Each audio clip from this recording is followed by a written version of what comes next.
everyone.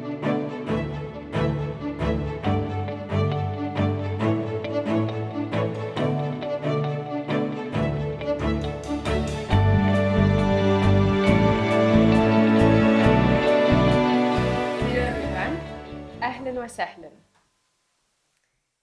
I am Sabrina. I'm French and I'm also Tunisian by origin. I grew up in Montrouge.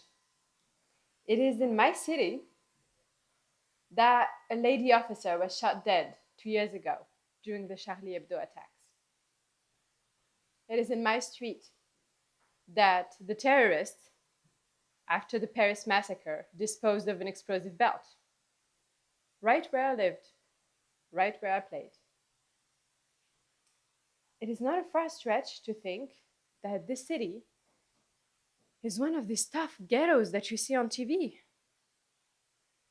Well, it is not. It is a fancy municipality, residential, at the fancy gates of Paris. Just with a little bit of diversity. We were a few communities with Turkish backgrounds, Arabic, African, Italian, Portuguese. There was one constant.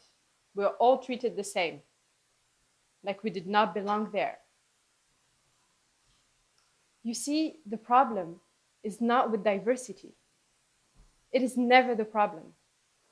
The problem is with the leadership that rejects diversity and the people who keep voting for these leaders. In France, where I was born and raised, I am still a migrant, une Arabe, une intouchable. When you are not white in France, the famous La vie en rose becomes une vie de merde. Racism in France is so sharp that it cuts. It did cut my life when at 13, I had to flee away from France, a developed country, to Tunisia, a dictatorship, away from racism. I was a happy teenager. I was an odd creature. I did not speak the Arabic really well, and I didn't quite fit, but nobody questioned where I should be there or not. They just took me for Sabrina. A couple of years later, I decided to give France another shot and go back to my brothers and my dad. So I went back to France. One weekend, my parents and I decided to visit Saint-Malo, a jewel of France's west coast. I had moved to this region for my studies, and I was so excited to show off its beauties to my parents. As we were walking down the main street, we stopped for a crêpe, as it is tradition in Brittany. The crêperie staff immediately asked me as I walked in, "What do you want?" I eagerly answered, "Une crêpe au Nutella." We don't do that here. Confused, I looked up at the menu board with all the crepe names on it. Okay, any crepe then. We don't serve them anymore. Okay, what do you serve? Nothing. We are closed.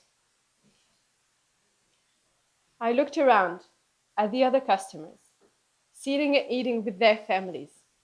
They were white. The message was clear.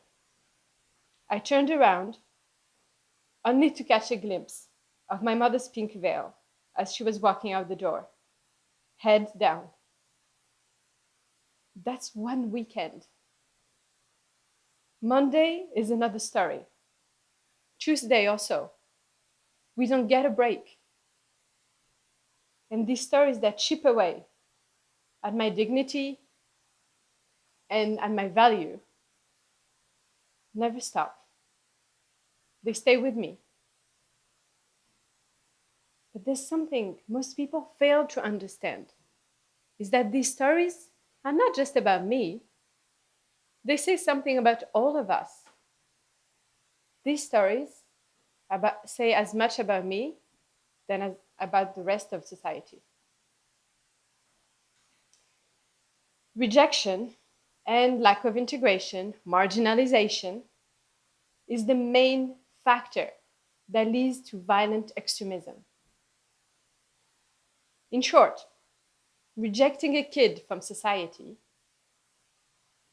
turns the chances against him, but also it turns them against you. The story of the terrorist attacks in France.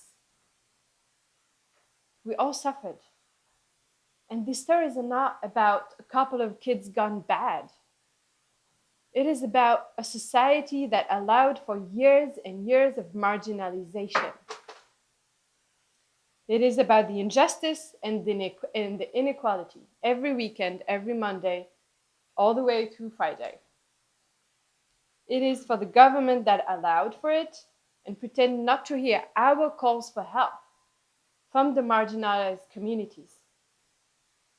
It is about the politicians that use the hijab so many times for their electoral and political gains, stomping on the way on the dignity of so many women. Among these women, my mother.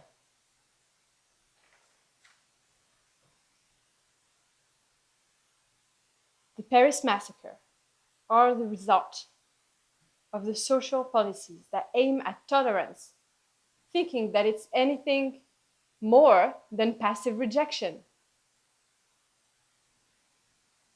It is proof that it is now time to aim for compassion and empathy in our integration policies. Welcoming migrants and refugees, building honest integration policies is not about just giving up local resources to help someone who comes from somewhere else.